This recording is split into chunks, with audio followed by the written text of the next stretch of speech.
नमस्कार। आज बात करेंगे भगवान शिव के एक ऐसे शक्तिशाली और रहस्यमयी स्वरूप की जिसकी कहानी हमें बहुत कुछ सिखाती है। जी हाँ, आज हम जानेंगे कपाल भैरव की अद्भुत कथा। अक्सर जब हम शिव के इस उग्र रूप को देखते हैं तो मन में सवाल उठता है कि आखिर ये कौन है, इनका प्राकट्य क्यों हुआ और इनके हाथ में ये कपाल क्यों है। तो चलिए आज इन्हीं सवालों के जवाब ढूंढते हैं।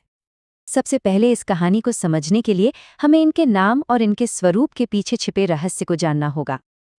देखिए, इस पूरी कहानी का जो सार है वो इनके नाम में ही है। कपाल, जिसका सीधा सा मतलब होता है खोपड़ी, और यकीन मानिए यही खोपड़ी इस पूरी कथा की धुरी है।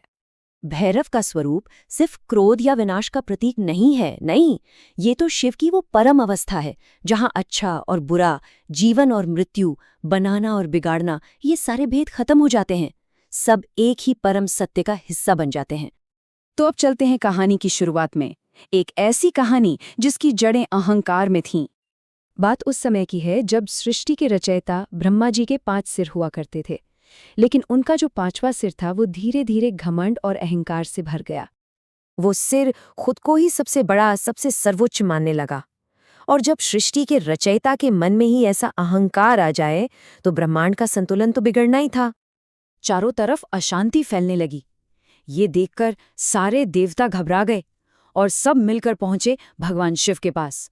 उन्होंने प्रार्थना की कि इस अहंकार को खत्म करके सृष्टि को बचाइए। और यही कहानी उस मोड़ पर आती है जब भगवान शिव ने अपना सबसे प्रचंड और सबसे भयानक रूप धारण किया। बस फिर क्या था, शिव का क्रोध जागा और ऐसा जागा कि उनकी जटाओं से आग की लपटें निकलने लगीं। उनकी तीसरी आंख से वो तेज निकला जो सब कुछ जलाकर राख कर सकता था। और देखते ही देखते उनके हाथ में एक खड्ग आ गई।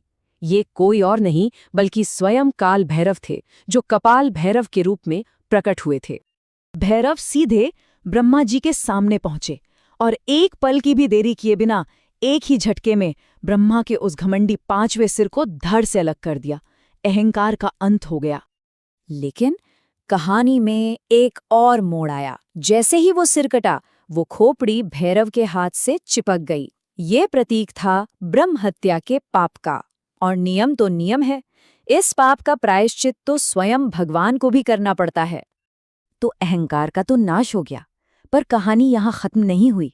असल में यहाँ से एक नई, बहुत लंबी और कठिन यात्रा शुरू हुई, प्रायश्चित की यात्रा। इस यात्रा के कई पड़ाव थे।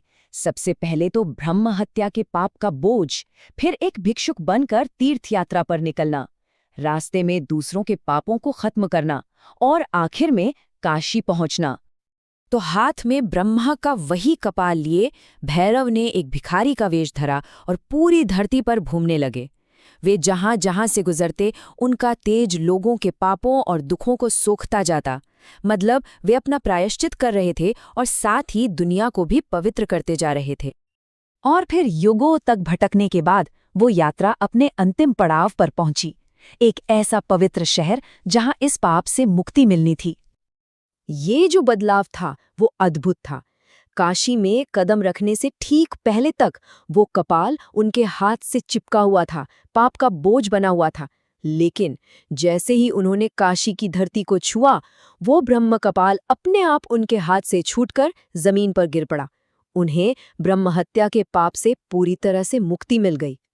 बस उसी दिन से काशी को अभिमुक्त क्षेत्र कहा जाने लगा, यानी वो जगह जिसे शिव कभी नहीं छोड़ते, और कपाल भैरव को हमेशा के लिए वहां का रक्षक यानी काशी का कोतवाल नियुक्त कर दिया गया। तो चलिए अब इस पूरी कहानी का सार समझते हैं। आखिर कपाल भैरव की इस कथा से हमें क्या सीखने को मिलता है? देखिए, कपाल भैरव का स्वरूप सिर्फ उग्र नहीं है, वो अहंकार का जड़ से नाश करने वाला है। वो हमारे पापों और मुश्किलों को जलाकर राख कर देता है। उनकी पूजा करने से डर खत्म होता है और आत्मविश्वास बढ़ता है। वो अज्ञान के अंधेरे को हटाकर सच की रोशनी दिखाते हैं।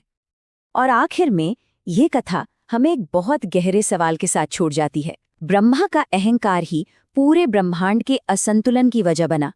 तो क्या ये सोचने वाली बात नहीं है कि कहीं हमारे जीवन में भी सारे दुखों की असली जड़ वो छोटा सा मैं यानी हमारा अहंकार ही तो नहीं है?